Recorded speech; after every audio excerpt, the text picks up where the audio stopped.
Sport, Popo Sport, Topo Sport, Popo Sport, Popo Sport, Popo Sport.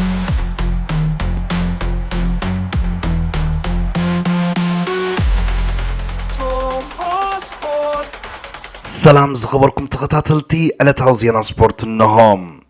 فونتاين مايكل بلاتيني جيم بيخ بابين تيري هنري أوليفر جيرود فرنسا عببين عمتات زتفلالي بلوصاتات كعتري أكتكون تخليام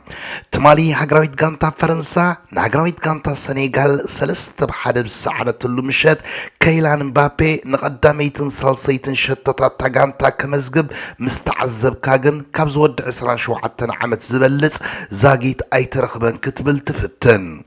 كيلان مبابي تمالي مبل 58 نهاجرويت غانتا فرنسا شتو مسمزقبه نخبره وسن أوليفر جيرود بمسبار غنا ود عسران شوعتن عمت كله ناي كل جزي زلع على امزقب الشتو فرنسا خوينوم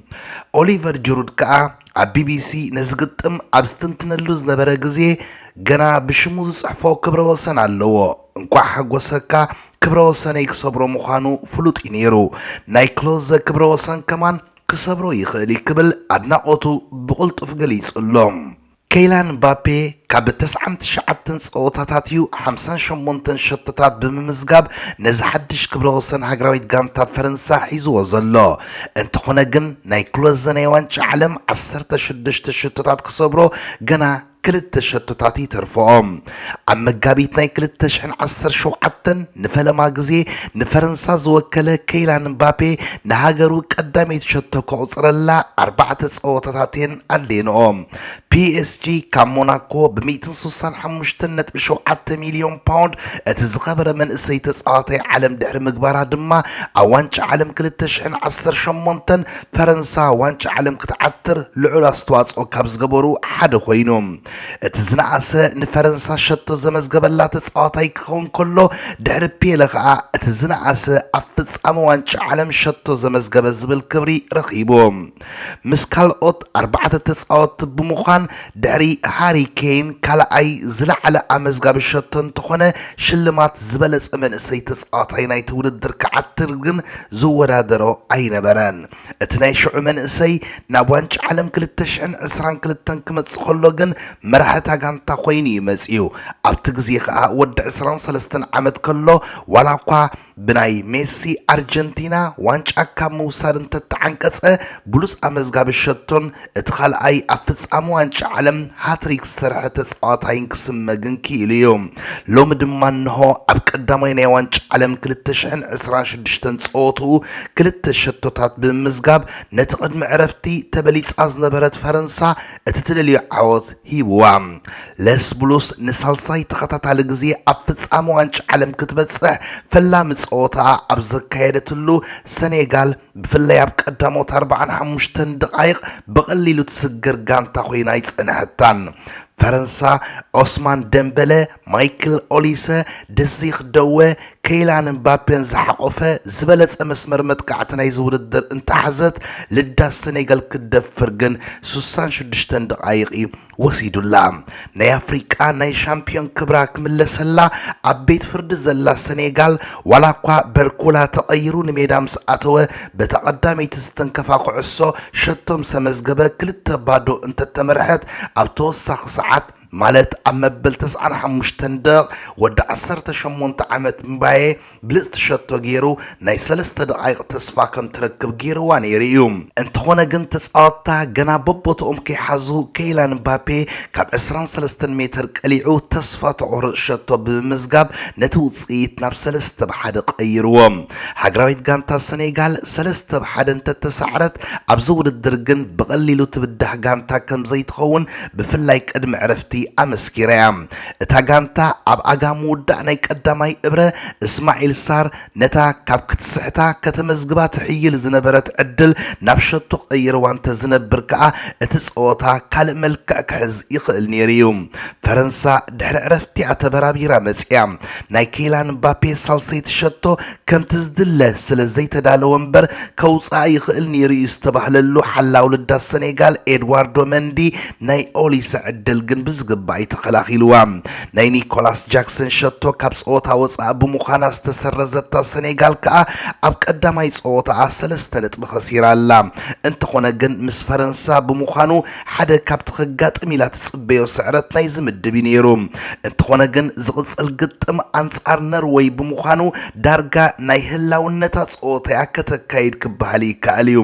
ብኖርዌይ እንትዳእ ተሳዒራ ኣብ ልዕሊ ኢራቅ ጥራይ ዓወት ሒዛ ናብ ዝቕጽል ግጥም ክሓልፍ ኢላ ክትኣማመን ኣይትኽእልን እያ ብእግራ ሻምፒዮን ኣፍሪቃ ዝወሰደት ጋንታ ኮይና ኣብዚ ውድድር ካብ ምድባ ክትግለፍ ድማ ደገፍታ ዝቕበልዎ ኣይክኸውን እዩ ስለዚ ኣንጻር ኖርዌይ ከቢድ ምድላዋትን ምምሕያሻትን ከድልያ እዩ ድሕሪ ግጥም ሃገራውያን ጋንታታት ፈረንሳን ሴኔጋልን ኣብ ዝምድብ ዝርከባ ኖርዌይን ኢራቅን ፍላም ጾታ ንምክያድ ኣብቲ 63,000 ተዓዘብቲ ሒዙ ዝነበረ ቦስተን ስታዲየም ኣትየን ሃገራዊት ጋንታ ኖርዌይ 4-1 ዝተዓወተትሉ ኤርሊን ሃላንድ ናይ መጀመርያ ናይ ዋንጫ ዓለም ጾትኡ ብክልተ ሸቶታት ክጅምሮ ምኽኣሉ ታሪኻዊት ዕለት እዩ ጸምቢሉ እዚ ወዲ 25 ዓመት ተጻዋታይ ማልያ ሃገራዊት ጋንቱ ወዲዩ ካብ ዝተጻወተለን 51 ጾታታት 57 ሸቶታት እዩ ኣመዝጊቡ ዘሎ ኖርዌይ ድሕሪ 28 ዓመት ናብ ዋንጫ ዓለም ዝተመልሰተሉ ዕለት ድማ ብጽቡቕ ክትጽምብል ኣብቂዑሎም ዋላ እኳ ኣብ ታሪኽ ዋንጫ ዓለም መበል 55 ሃትሪክ ክትከውን ትኽእል ዕድል ብጀላል ሓሰን ብምኽልካላ ሕጉስ እንተዘይነበረ ኣብ መወዳእታ ድሕሪ 40 ዓመት ናብ ዋንጫ ዓለም ዝመጸት ኢራቅ ኣብ ቀዳሞት 25 ደቂቕ ዳርጋ ኣብ ሜዳ እያ ትጻወት ነይራ 58 ካልኢት ድሕሪ ቀዳማይ ናይ ማይ ዕረፍቲ ግን እቲ ገጥ ከተብሎ ዝሓሰበት ዕርዳተ ደፊሩ ዴቪድ ሞለር ወልፍ ብጸጋማይ ክንፊ ብመሬት ሰደዳ ኩዕሶ ሃላንድ ንውሓት መሓውሩ ተጠቒሙ ኣብ ሞንጎ ክልተ ተኸላኸልቲ ኢራቅ ተቐርቂሩ ሸቶ ቀይርዋ ድሕሪዛ ሸቶ ብተደጋጋሚ ናብ ልዳት ኖርዌይ ትጽጋዕ ዝነበረት ኢራቅ ኣብ መበል 39 ደቂቕ ማዕረ ትገበር ሸቶ ካብ ኣይመን ሁሴን እንተረኸበት ን4 ደቂቕ ጥራያ ተሓጒሳትላ ሓላው ልዳት ኢራቅ ሓሰን ካብ ተኸላኸልቱ ዝመጸቶ ኩዕሶ ሃላንድ ውትፍ ኣብ ዝበለሉ ቀሊዑ ኣብ እጋሩ ትገዚፋት ከዓይ ተጋጫ ከምቲ ምዝገብ ገይሩ ሃገራዊት ጋንታ ኢራቅ ክሳብታ ማርቲን ኦዲጋርድ ካብ ማእዝን ዝቐልዓሞ ሊዮ ኦስቲጋርድ ብርእሱ ዘመዝገባ ሸቶ ክትቃለስ ትርአ እኳ እንተነበረት ኣብ ምውዳእ ሰዓት ሃላንድ ንዕኡ ካልአይቲ ንሃገሩ ራብዒት ሸቶ ምስ መዝገበ ግን እቲ ግጥም ብዓወት ኖርዌይ 4-1 ተወዲዩ ዓወት ኖርዌይ እቲ ቀዳማይ ኣብዚ ውድድር ኤውሮጳዊት ሃገር ኣብ ልዕሊ ኤስያዊት ጋንታ ዓወት ዘመዝገበትሉ ክኸውን ከሎ ኢራቅ ከዓ ኣብ ታሪኻ ሓንቲ ናይ ዋንጫ ዓለም ነጥቢ ንምርካብ ትገብሮ ዘላ ጻዕሪ ከም ዝናዋሕ ኮይኑሎም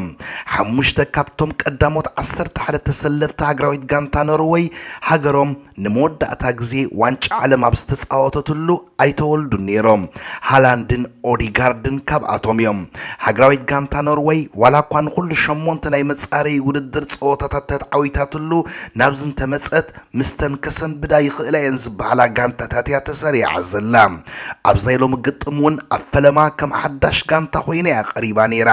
ጸኒሓ ኩዕሶ ካብ ድሕሪት ኣበጊሳ ክትጻወት ኣብ ዝጀመረትሉ እያ ህርመታ ረኺባቶም ንኣብነት ኣብ ተቐዳሚት ሸቶ ናይ ሃላንድ ካብ ልዳታ ካብ ትብገስ ክሳብ ኣብ ሰኪዔት ኢራቅ ትረአ 15 ግዜ እያ ኩዕሶ ተቐባቢላትላ ሃላንድ ኣብ ናይ ኩዕሶ እግሪ ህይወቱ ዘይተኣደነ ብሉጽ ሸቶታት ኣመዝጊቢዩ እዛ ሸቶ ግን ብብሉጽነታ ዘይኮነት ናይ ሃላንድ ቀዳመይቲ ናይ ዋንጫ ዓለም ሸቶ ብምዃና ፈጺሙ ዝርስዓ ኣይክኸውን እዩ ሃገራዊት ጋንታ ኖርዌይ መስመር ምክልኻላ ከየዕረየት ናብ ዝቕጽል ጸወታታት ምስተኣቱ ግን እቲ ትጽበየ ውጽኢት ዘይክትረክብ ትኽእል እያ እዚ መስመር ምስቲ ብሃላንድ ናይ ሊፕዚግ አንቶኒዮ ኑሳን ናይ አትሌቲኮ ማድሪድ አሌክሳንደር ሶርሎዝን ሒዙ ዘሎ መጥቃዕታ ክነጻጸር ከሎ ዓብ ፍልሊ ዘለዎ ኣትካዓይ ሃገራዊት ጋንታ ኢራቅ ኣይመን ሁሴን ኣብ ዘመዝገባ ሸቶ ንኣብነት 3 ተኸላኸልቲ ኖርዌይ ንሓንቲ ኩዕሶ ኣብ ሓደ ቦታ ክጽበይዋ ብምኽኣሎም እያ ብነጻ ናይ ርእሲ ቅላዕ ተመዝጊባ ሃገራዊት ጋንታ ኢራቅ ወዳእቲ ኣስኢና ዳ እምበር ብዙሓት ዕድላት ናይ ሸቶ ክትፈጥር ክኢላ እያ ኤርሊን ሃላንድ ቀዳሚት ናይ ዋንጫ ዓለም ሸቶ ስለ ዘመዝገበ እዩ ፍሉይ ደስታ ረኺቡ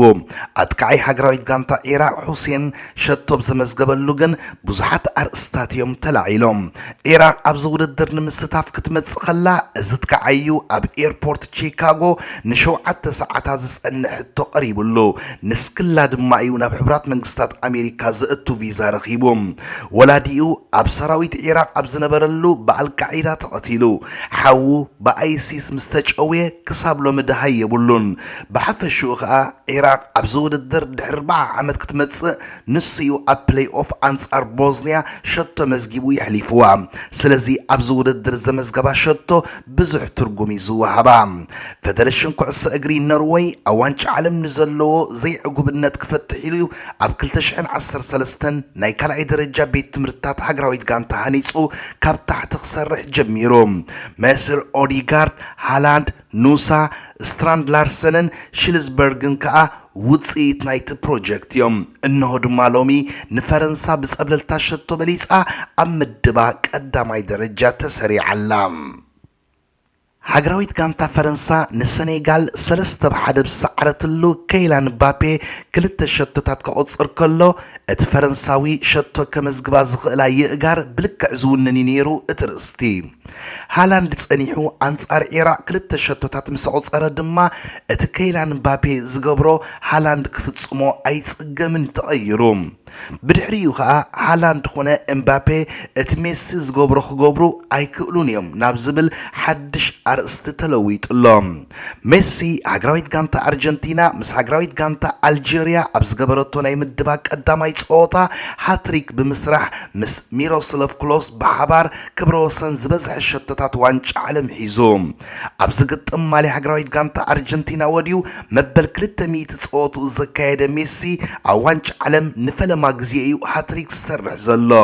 ሜሲ ኣብ ናይ ኩዕሶ እግሪ ህይወቱ ዘይገበሮ ነገር ኣሎ ኢልካ ክትዛረብ አጸጋሚ እዩ እቲ ሓንቲ ተሪፋቶ ዝነበረት ማለት ኣብ ዋንጫ ዓለም ሃትሪክ ምስራሕ ከዓ ሎሚ ኣብዛ አርጀንቲና ንአልጄሪያ 3-0 ሰዓረትሉ ጸወታ ኣተግቢርዋ ምግባሩ ከዓ እዚ 8 ግዜ ሽልማት ባለንዲኦር ዝዓተረ ተጻዋታይ ምስ 16 ሸቶታት ዋንጫ ዓለም ሚሮስላቭ ክሎስ ኣብ ዝተማዓራረየሉ ዕለት ኮይኑ 13 ሸቶታት ሒዙ ናብ ጸወታ ኣትዩ ብኻልኢት ሽቱኡ ምስቲ ኦሪጂናል ሮናልዶ ማለት ምስ ብራዚላዊ ሮናልዶ ተማዓራሪዩ በታ ሃትሪኩ ከዓ ምስ ክሎስ ሓባ ኮይኑ ማእዝ ጥራይ ሜሲ ኣብ ታሪኽ ዋንጫ ዓለም እቲ ብዕድመ ዝዓበየ ሃትሪክ ዝሰርሐ ተጻዋታይ ኮይኑሎ እዚ አርጀንቲናዊ ነዚ ክብረ ወሰን ካብቲ ናይ ኩሉ ግዜ መቐናቕንቱ ፖርቹጋላዊ ክርስቲያኖ ሮናልዶ መንጢልዎ ዘሎ ሃገራዊት ጋንታ አርጀንቲና ኣብ ታሪኽ ዝውድድር ሳልሰይቲ ናይ ሻምፒዮን ክብራ ዝዓቀበት ጋንታ ክትከውን ሙሉእ ሓላፍነት ነዚ ድሕሪ ሓደ ሰሙን ልክዕ ከም ሎሚ መበል 39 ዓመት ዕድሚኡ ዝጽምብል ተጻዋታይ ሂባቶም እተን ናይ ኩሉ ግዜ ብሉጻት ይእጋሩ ድማ ሎሙውን ከም ዓሚ ኣይሕፈራን ኣብ ስታዲየም ካንሳስ ንወዲ ዘነዲን ዚዳን ክጻወታሉ ምሴን ሜሲ ማልያ ባርሳ ወዲዩ አንጻር ዚዳን ወዲ 18 ዓመት ከሎ ተጻዊቱ ሎሙ ከዓ ነትልዳት አልጄሪያ ሒዙ ዝነበረ ወዱ ካቤማን ንጸጋም ከደቅሱ ሓዲሩ 3 ግዜ ዋንጫ ዓለም ዘለዓለት ሃገራዊት ጋንታ አርጀንቲና ከም ሻምፒዮን ኮይና ናብ ዝውድድር ኣብ ትመጸሉ ንፈለማ ግዜ እያ ኣብ ቀዳማይ ጸወታ ዓወት ተመዝግብ ዘላ ሜሲ ቀዳመይ ተሸቱኡ ከመዝግብ ናይ ኢንተር ማያሚ ወዲ ጋንትኡ ሮድሪጎ ዲ ፓውሊ ኩዕሶ ቀቢልዎ ሎሚ መበል 27 ናይ ዋንጫ ዓለም ጸወቱ ዘካየደን እቲ ቀዳማይ ኣብ 6 ውድድራት ዋንጫ ዓለም ኩዕሶ ዝቐልዐን ሮናልዶ ጸኒሑ ስለ ዝጻወት ማለት እዩ ሊዮነል መሲ ቅድሚ ሃትሪክ ምስርሑ ኣብ ልዕሊ ኣይሳ ማንዲ ብዝፈጸሞ በደል ንስክላይ ካብ መቕጻዕቲ ሃዲሙ ነዛ ዓድል ድማ ሓላው ውልዳት አልጄሪያ ዚዳን ንዝፈጸሞ ጌጋ ተጠቂሙ ብዝመረጽካዮ ኢሉ ካልአይ ሸቶ ኣመዝጊብሉ ሳልሰይ ሸቶኡ ካብ ኒኮላስ ጎንዛለስ ተቐቢሉ ብበርቃው ቅላዕ ኣብ ሰኪዕት አልጄሪያ ኮፍ ምሰበላ ከዓ እቲ ኩሉ ታሪኽ ተጻሒፉ አርጀንቲናን ሜስን ከዓ ገፊሕ ናይ 3-0 ዓወት ሰኒዶም ንኦስትሪያን ጆርዳንን እጫኽን ተጸብያ ኢሎም መናለው ብዙሓት ወገናት ሜሲ ንሃገራዊት ጋንታ አርጀንቲና ኣብ 2022 ዋንጫ ዓለም ምስዕተራ ካብ ኣህጉራዊ ውድድራት ጫምኡ ብኽብርን ተሰቅል ክብሉ ርእይቶኦም ከፍስሱ ይስምዑ ነይሮም እዮም እቲ አርጀንቲናዊ ባዕሉውን ኣብ ዋንጫ ዓለም ኣለኻዶ ዝብል ሕቶ ቀዲሙ ቀርበሉ ከሎ ክሪኤ ብምባልዩ ብጥርጣረ ዝምልስ ነይሩ ሕጂ ግን ከም ነቢት እናሓደረ ከም ዝምቅር ንዓለም ኣርእይዋ ሜሲ ናብዚ ውድድር ናይ ዋንጫ ዓለም ናይ ፀወታታት ቁፅሩ ክውስኽ ዘይኮነ ክብረ ወሰናት ብሽሙ ክፅሕፍን ንሃገሩ ንራብዓይ ግዜ ዋንጫ ዓለም ከውስድን ከም ዝመፀ ኣመስኪሩ ሎሚ ብብዝሒ ሸቶታቱ ምስ ክሎዘ ተማዕራሪሎ ሶኒ ኣንጻር ኦስትሪያ ናይ መወዳእታ ፊስካ ምስ ተነፍሐት ግን እቲ ርእስቲ ካልእ ክኸውን ይኽእል እዩ በዚ ድማ ኩለን ዕንቲ ካብቲ ገሚተንኦ ዝነበራ ወፃኢ ናብ እጋር መሲ ከብላየን ልክዕ ቅድሚ 20 ዓመት 16 ሰነ 2006 ሜሲ ወዲ 18 ዓመትን 358 መዓልታትን ኣብ ዝነበረሉ ኣብቲ ጀርመን ዘእንገረቶ ዋንጫ ዓለም ኣብ መበል 77 ደቂቕ ተቐይሩን ሜዳ ብምእታው ኣብ መበል 88 ደቂቕ ከዓ ኣብ ቀዳማይ ናይ ዋንጫ ዓለም ፀወትኡ ቀዳመይቲ ሸቶ ኣውፂሩ ነይሩ ልክዕ ኣብታ ዕለት ከዓ 16 ሰነ 2026 ኣብ መበል 27 ናይ ዋንጫ ዓለም ፀወትኡ ወዲ 38 ዓመትን 358 መዓልታትን መበል 16 ናይ ዋንጫ ዓለም ሸትኡ መዝጊቡ ወናኒ ክብረ ወሰን ኮይኑ እዛ ዕለት እዚኣ እዚ ተፃዋታይ ጥራይ ዘይኮነ ዓለም ብፍሉይ ዘይትርስዓ ዕለት ክትከውን እያ ክቡራት ተኸታተልቲ ነዚ ዕለት ዘዳለኽዎ ትሕዝቶ ኣብ ዝተፈፂሙሎ ስለምክትታልኩም ብልቢ የመስግን ሰላም ወሰናይ